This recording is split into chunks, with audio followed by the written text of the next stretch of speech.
Cracks are forming at McLaren between its two drivers. Lando Norris versus Oscar Piastri, a dream team. Two elite drivers in arguably the fastest car on the grid. And, until now, two friends. But something shifted in Spain. A subtle move in qualifying, a single word over the radio. And now, a warning from someone who's seen this before. Jolyon Palmer has just sounded the alarm, and if he's right, McLaren could be walking straight into a civil war. Let's not sugarcoat it. McLaren are back, and not just podium contenders, championship contenders. Both titles are within reach. The MCL 60B is working everywhere. And the driver lineup, one of the strongest on the grid. Lando Norris, now a seasoned veteran, still chasing that first win of the season. Oscar Piastri, in just his second year, already a Grand Prix winner, and leading his teammate in the standings. Everything looks perfect. Too perfect. Because if we've learned anything in Formula One, it's this. When you put two hungry drivers in a fast car, something always gives. It happened in qualifying. Barcelona. Q3. Piastri leads on the road. Norris behind. A perfectly timed slipstream down the main straight. And Norris takes it. Oscar gets out of the car and laughs it off. Watch Lando close behind. Cheeky. A little grin. Light-hearted, maybe. But then something curious happens. On the next run, Piastri positions his car deliberately to deny Norris the same tow. No radio call, no orders, no team strategy. Just a quiet payback. And that's where Jolyon Palmer, former F1 driver and one of the sport's most respected analysts, steps in. That was the first time we've seen them really fighting, Palmer said on the F1 Nation podcast. You could see the gamesmanship. And here's the truth, they can't keep being nice. One of them is going to win this title, and it won't happen by playing fair. That comment, it wasn't a hot take, it was a warning. Let's break this down. That tow in Barcelona, it mattered. A 10th gained in qualifying, track position secured, strategy windows widened. In 2025's tight margins, that's not a joke. That's race defining. And when one driver starts denying the other tiny advantages like that, it means one thing. The gloves are coming off. This isn't about fun anymore. It's not about teamwork, it's about the championship. And Palmer, who's lived through intra-team politics at Renault, knows the signs. He's seen when teammates stop sharing data, when engineers are asked to keep setup secret, when every interaction becomes a chess move. That's what McLaren is walking into. Right now. This isn't new, we've seen it before. Hamilton versus Rosberg.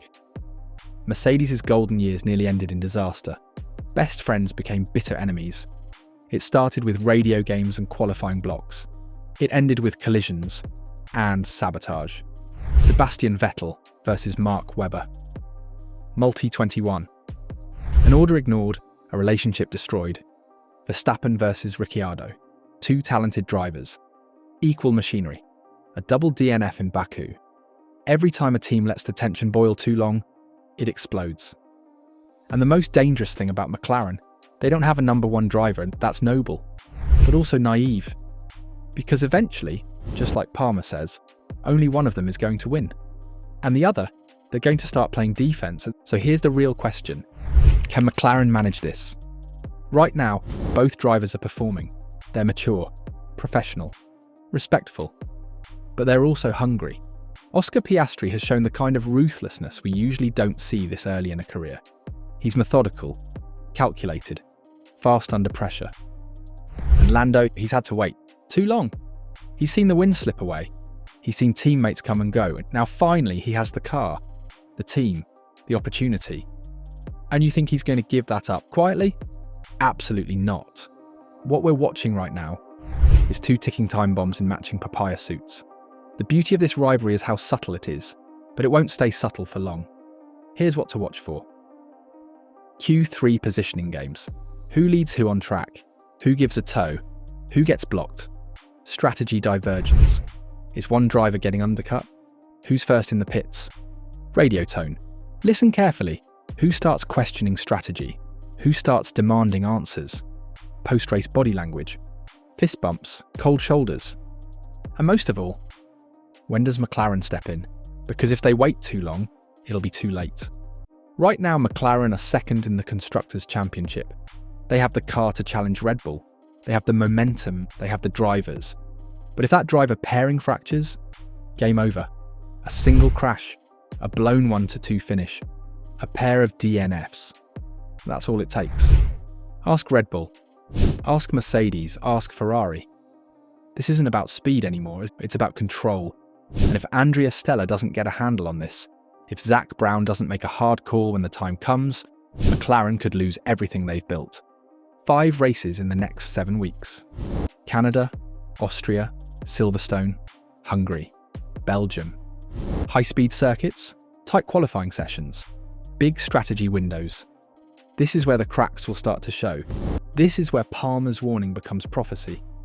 Right now, they're still smiling, still joking, still calling each other cheeky. But in Formula One, smiles can vanish in seconds. And friendships, they don't win titles.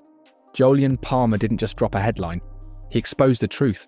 McLaren are in the fight of their lives. But that fight might not be with Red Bull. It might be with themselves. And if they don't handle it carefully, this fairy tale comeback could end the same way every team rivalry does, with finger-pointing, broken trust, and a championship thrown away. But what do you think? Do you think McLaren can keep it together? Or are we watching the start of something explosive? Let us know in the comments. And if you enjoyed the video, hit like, subscribe to this channel, and turn on the notification bell for more insane videos from the F1 Racing Newsroom.